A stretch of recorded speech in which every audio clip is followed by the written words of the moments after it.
আমরা ছোটকালে খেলাধুলা করতাম বিভিন্ন ধরনের। তো খেলাধুলার মধ্যে বাচ্চাদের মধ্যে একটা সাইজ থাকে যারা বেশি ছোট, যাদেরকে খেলায় নেওয়া যায় না। ফুটবল খেলতে তো একটা বয়স লাগে, অন্তত 7-8 বছর। তো ওই 7-8 বছরের বাচ্চারা যখন খেলে, তো ওখানে 3-4 বছরের বাচ্চা এসে সে খেলার জন্য বায়না ধরে। তখন ওই বাচ্চাদের একটা কৌশল আছে, তখন বলে যে হ্যাঁ তুমিও খেলায় আসো, তবে তুমি দুধ ভাত। এরকম একটা প্রচলন আমাদের মধ্যে ছিল। ওকে একটা সান্ত্বনার বাণী দিয়ে দেওয়া যে তুমি দুধ ভাত হিসেবে তুমি খেলার মধ্যে আসো, আর বাকি দুই পক্ষ তো খেলবে। আমারই মনে পড়তেছিল আজকে এই সময়টা, এই কথাটাই, যে বিএনপি জুলাই সনদ নিয়ে যা করতেছে, বিএনপি এই গোটা জুলাই বিপ্লবটাকে, জুলাইয়ের চেতনাটাকে বাংলাদেশের রাজনীতির মেইন স্ট্রিম থেকে সরিয়ে দুধভাত বানায় রাখার একটা প্রকল্প হাতে নিয়েছে। কত বড় ধৃষ্টতা এটা! জুলাই বিপ্লবের সাথে কান্নাকাটি করে, আবার জুলাই বিপ্লবীদেরকে ডেকে কান্নাকাটি করে, তারপর তাদেরকে আবেগ দেখায়, এবং জুলাই বিপ্লবীদের জন্য, শহীদ পরিবারের জন্য অন্তর্বর্তীকালীন সরকারের গৃহীত যেই ভাতা, সেটাও অব্যাহত রেখেছে। কিন্তু যেই জন্য জুলাই বিপ্লবীরা জীবন দিল, সেই জুলাই চেতনা বাস্তবায়নের পক্ষে তাদের কোনো ধরনের পদক্ষেপ নাই, বরং কিভাবে জুলাই বিপ্লবের চেতনাকে বাংলাদেশ থেকে হত্যা করবে, সুপরিকল্পিতভাবে তারা সুচিন্তিতভাবে সেই ধরনের পদক্ষেপগুলো একটার পর একটা নিয়ে যাচ্ছে।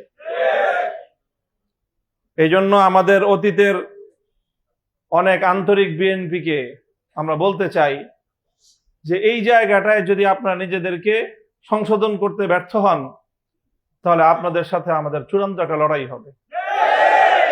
সেই লড়াই আমরা এক চুল পরিমাণ ছাড় দিতে পারবো না। জুলাইকে আজ বিভিন্ন জায়গায় অসম্মান করা হচ্ছে, এক শ্রেণীর কথা বারবার বলা হচ্ছে, মিডিয়ার এক শ্রেণীর মানুষ এবং বিশেষ করে আমাদের শিল্প সংস্কৃতি জগতের কিছু চিহ্নিত মুখ জুলাই সনদকে অপমান করে অশ্লীল বাক্যবাণে তারা জুলাইকে জর্জরিত করার চেষ্টা করছে।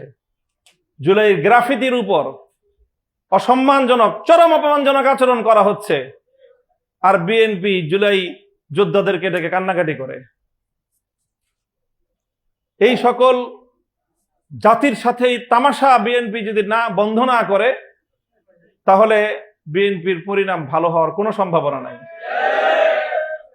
আমরা পরিষ্কার কথা বলি, আগে অতীতে আমরা বিএনপির উপর নির্ভর করে প্রতিটি স্বৈরাচার বিরোধী আন্দোলনের শেষে আমরা ক্ষতিগ্রস্ত হয়েছি, কারণ বিএনপি সময় মতো ক্ষমতায় গিয়ে সেই বিষয়গুলি বাস্তবায়ন করার চেষ্টা করে না। এবার কিন্তু আমরা আর বিএনপির উপর নির্ভর করছি না, আমরা বিকল্প পথ বেছে নিচ্ছি।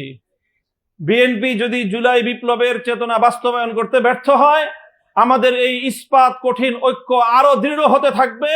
এই দৃঢ় হতে হতে বিএনপির বিরুদ্ধে গণবিস্ফোরণে পরিণত হবে ইনশাআল্লাহ। সর্বশেষ কথা আমার, এই জুলাই মাসের মধ্যে জুলাই জাদুঘরটাকে ওপেন করে দেন। জুলাই জাদুঘর যদি ওপেন নিয়মতান্ত্রিকভাবে না করেন, তাহলে এটা নিয়ে বড় ধরনের আমাদের সাথে কোনো ক্যাচাল হয়ে যাবে আপনাদের। শুধু আজকে এতটুকু পর্যন্ত বললাম যে আমরা এই জায়গাটায় আমরা ছাড় দেওয়ার কোনো সুযোগ আমাদের নাই। মাননীয় প্রধানমন্ত্রীকে বলবো যে আমাদের বিরোধী দলীয় নেতা খুব নম্র, ভদ্র এবং খুবই শালীন আচরণের মাধ্যমে কথা বলেন। প্রধানমন্ত্রীর বক্তব্য, কথাবার্তাও খুব সুন্দর, একেবারে ভদ্রচিত কথা। কিন্তু ভদ্রচিত কথা দিয়ে আপনি শুধুমাত্র আমাদের যে আকাঙ্ক্ষা, অভিপ্রায়, সেটা পূরণ হবে না। ফ্যাসিবাদী প্রধানমন্ত্রী শেখ হাসিনা গণতন্ত্রের একটা নতুন ডেফিনিশন সামনে এনেছিল, উন্নয়নের গণতন্ত্র। দেশের মতামতের মানুষের লাগবে না, পদ্মা সেতু করে দিছি, দক্ষিণবঙ্গের গণতন্ত্র শেষ।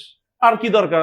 পদ্মা সেতু হয়েছে তোমাদের, তারপরে মেট্রো রেল হয়েছে, ঢাকাবাসীর গণতন্ত্রের আর কি দরকার? মেট্রো রেল দিয়ে তোমরা চলাচল করবে, এটাই তোমাদের গণতন্ত্র। এখন আমাদের নতুন প্রধানমন্ত্রী বাংলাদেশের গণতন্ত্র মানে তোমাদেরকে আমরা ফ্যামিলি কার্ড দিছি, আবার কি গণতন্ত্র? ঘরে ঘরে গণতন্ত্র পৌঁছে। আর অনেক কৃষি কার্ড দিয়ে দিছি, এখন ক্ষেত খামারে সব জায়গায় গণতন্ত্র।